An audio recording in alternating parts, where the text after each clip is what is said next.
The FACETS demonstrator is a development and experiment framework within which neuroscientific modeling with the FACETS wafer-scale hardware system becomes possible. Building upon the knowledge, the models, and the technologies developed within the project, it provides the techniques and a complete experiment workflow that allows even non-hardware experts to run nearly arbitrary neural network models on the neuromorphic device. The hardware device itself is useless without a software framework that makes the full functionality of the system accessible. Biological neural network descriptions have to be translated to appropriate configurations of the highly complex parameter space provided by the FACETS hardware. In this biology-to-hardware mapping process, various issues such as limited hardware value ranges, finite synaptic communication bandwidths, and the massive acceleration of the system have to be considered. The development of such a software framework is highly non-trivial and, in order to avoid an idle phase of available but not yet operable hardware, it has to be performed in parallel to the development of the hardware as well. FACETS members are currently developing and already using a purely virtual version of the wafer-scale hardware.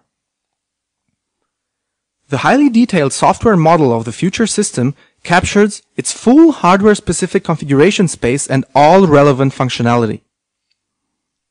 This virtual hardware system is, of course, much slower than the future silicon device, but it is an essential and indispensable tool for the development and the testing of all software modules that will be used to operate the real hardware device. Or, in other words, it represents the test bench for all these software layers. To complete this test environment for the FACETS software modules, a dedicated collection of neural network models forms the benchmark to be mapped onto the hardware. All these models are contributed by FACETS members and formulated fully in Pine. To illustrate the process of translating such models into an appropriate hardware configuration and stimulation pattern, we will now step through the flow of mapping a specific example model onto the virtual hardware system, running it, and retranslating its output into a corresponding biological interpretation. At the Royal Institute of Technology in Stockholm, a neural network model has been developed that implements an attractor memory, the structure of which is in accordance with physiological data from the layer 2-3 in the neocortex. In a columnar architecture, sets of so-called mini-columns, each of which consists of 30 excitatory pyramidal neurons, and which are indicated by yellow rectangles here, share a pool of inhibitory basket cells, the yellow ellipse. Every set of mini-columns, together with the basket cells and two regular spiking non-pyramidal inhibitory cells, the yellow squares, implement a so-called hypercolumn. The inhibition within every hypercolumn is configured such that only one mini-column can be active at a time. That is, the mini-columns compete in a winner-take-all fashion. Multiple hypercolumns are interconnected such that, via the regular spiking non-pyramidal cells, an active mini-column within one hypercolumn inhibits the activity of all but one mini-columns in every other hypercolumn. This means that the full network has as many possible activity attractors as there are mini-columns per hypercolumn. In a typical activity state, only one mini-column per hypercolumn is active. With such an attractor memory architecture, pattern recognition and pattern completion tasks can, for example, be performed. In this example, a network consisting of 9 hypercolumns with 3 minicolumns per hypercolumn was stimulated with a random Poisson input. The bottom figure represents a raster plot of the spiking activity of the network. One can clearly recognize how the network randomly falls into one of the 3 attractor states. When an attractor is active, the corresponding pyramidal cells are in a so-called up state, which is characterized by a high average membrane potential, as can be seen in the top left.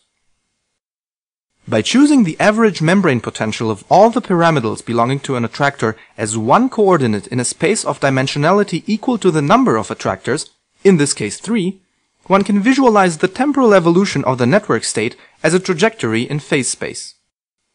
Particularly helpful is a two-dimensional projection along the main diagonal of the coordinate system, as can be seen in the top right. An intuitive application for such an attractor memory network would be to perform pattern recognition and pattern completion in a biologically consistent manner. In our pattern completion setup, we have assigned each attractor a specific image. When presented an input image, the algorithm calculates a particular distance measure between the input image and the stored images, which is then translated by a Poisson filter to an attractor-specific spike input rate. The resulting spike trains are fed into the layer 2-3 network. The ensuing output spike rates of the network are then filtered back into images, which are finally overlapped to produce the output image. In this example, the setup is stimulated with a random input. Therefore, the output is a random superposition of the stored images with only short periods of stability.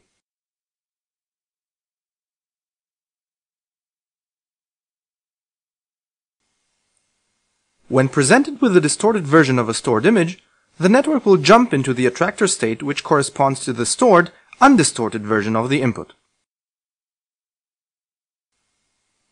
Obviously, the attractor stability is strongly influenced by the magnitude of the input distortion.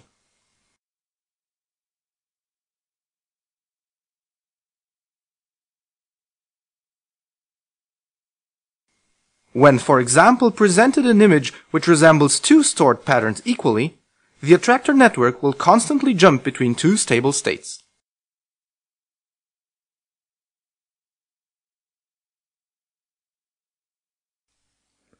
This three-dimensional visualization illustrates the spatial structure of the network and the connection densities that are different between and within the columns.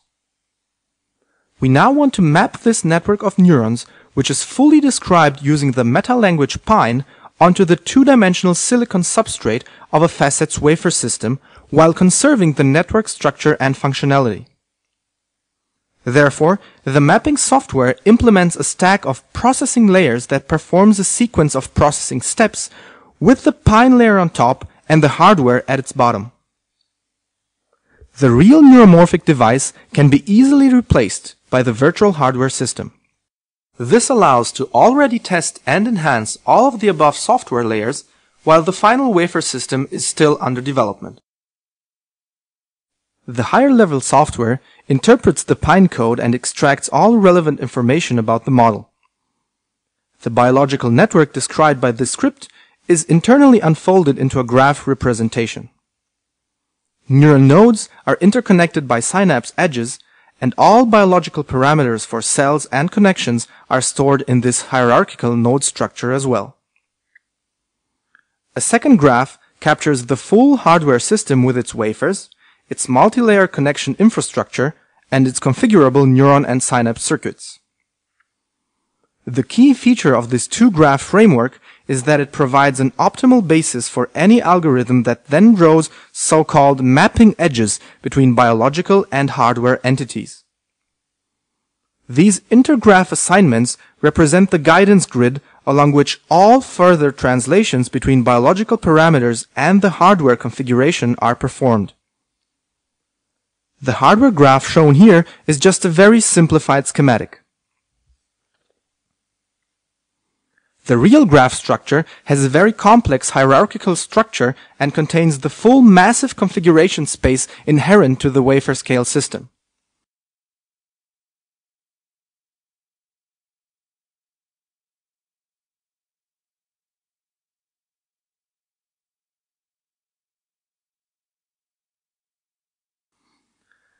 This three-dimensional visualization is extracted from the two-graph container only. One can see a biological neural network and its mapping edges onto the FACETS wafer. Only a subset of the HiCAN units on the wafer are highlighted here. Zooming into the hardware reveals more detail. Every crossing point of wires within a synapse array represents a possible synaptic connection. The patches indicate that such a synapse is enabled. The color codes the individually configured weight.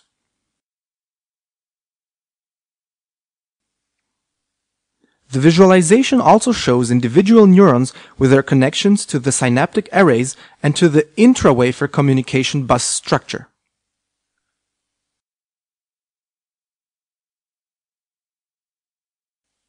The single HiCAN view provides a better glance at this bus system, which connects the HiCAN modules among each other.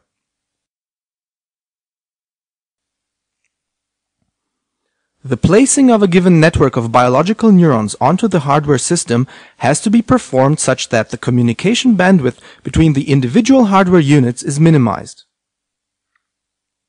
This highly complex optimization task is currently best performed by a force clustering algorithm developed in FACETS. All cells are projected into an abstract space in which then forces are applied that result in a spatial clustering of cells that have common synaptic inputs. Once a satisfying state is achieved, neighboring neurons will be placed on the same HiCAN units on a wafer, resulting in a significantly minimized consumption of on-wafer routing resources, as can be seen in this illustration. The number of active routing wires between the depicted 8 HiCAN modules is obviously much smaller in case of a neuron placing that has been optimized with the force clustering method. In summary, the wafer system operating software performs the neuron placing, the routing configuration, the translation of biological into hardware parameter values, as well as the temporal transformation of all stimulation spike patterns and of all recorded data such as spikes and membrane potentials. After this preparation is done, the stimulation spikes are injected from local memory units on the digital modules into the routing network of the analog wafer. In the current demonstrator phase, this will happen in the corresponding virtual hardware modules.